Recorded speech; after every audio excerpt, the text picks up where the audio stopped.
আজকে ডিনারে করব তন্দুরি রুটি।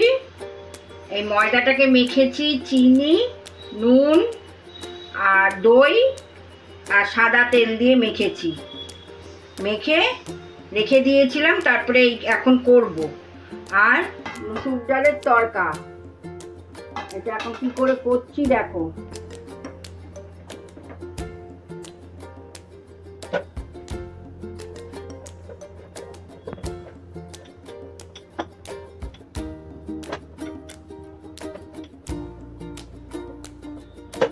এতটা মোটা থাকবে থিকনেসটা। এবার পেছনে জল দিয়ে গরম তাওয়ায় দিয়ে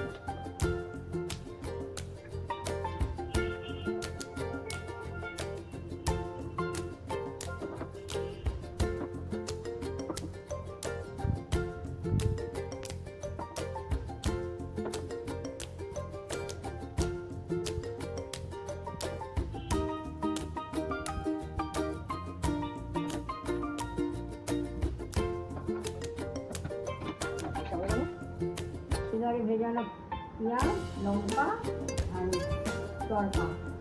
আজকে এখানে শেষ করলাম। ভালো লাগলে সাবস্ক্রাইব, লাইক, শেয়ার, কমেন্ট করুন। টাটা।